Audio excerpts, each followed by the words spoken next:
Reading from the Quran, some verses that were brought to my attention today. Listen carefully because these verses have an important lesson for all of us. That is in chapter 18, verse 32 to 44. I seek refuge with God from Satan the outcast in the name of God, the most gracious, most merciful. Cite for them the parable of two men. To one of them we gave 2 gardens of vine, and we surrounded them with palm trees, and we placed between them crops. Both gardens produced their harvest in full and suffered no loss, and we made a river flow through them. Thus he had abundant fruits. He said to his friend as he conversed with him, I am wealthier than you and greater in manpower. He entered his garden, wronging himself. He said, I do not think this will ever perish, and I do not think the hour is coming. And even if I am returned to my Lord, I will find something better than this in return. His friend said to him as he conversed with him, Are you being ungrateful to him who created you from dust, then from a sperm drop, then evolved you into a man? But as for me, he is God, my Lord, and I never associate with my Lord anyone. When you entered your garden, why did you not say, as God wills, there is no power except through God?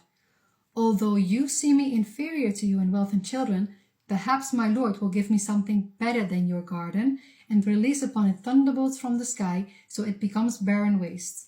Or its water will sink into the ground and you will be unable to draw it. Ruin closed in on his crops, and so he began wringing his hands over what he had invested in it. He was saying, I wish I never associated anyone with my Lord. He had no faction to help him besides God, and he was helpless. That is because authority belongs to God, the true. He is best in rewarding and best in requiting. Now, the first reflection is, God speaks about 2 gardens for one person, but from their perspective, they always refer to a single garden. Now, what or where is the second garden that God is talking about?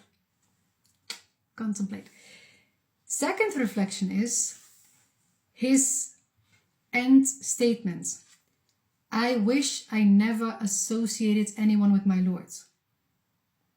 I wish I never committed shirk. Now, did he bow down his head to another God? Did he believe in another deity? No. He was arrogant.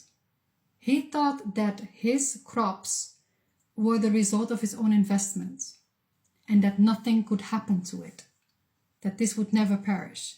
And even if he would go to God, he would have something better than this. Arrogance. He didn't believe in a deity next to God, but he attributed powers to himself. Now, many Muslims think as long as you say, La ilaha illallah, there's no deity other than God, then you are good. But all throughout the Quran, we see many instances, explanations of shirk that go beyond this simple statement.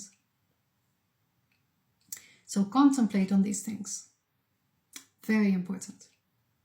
May God guide us all. Assalamu alaikum. May peace be upon you all.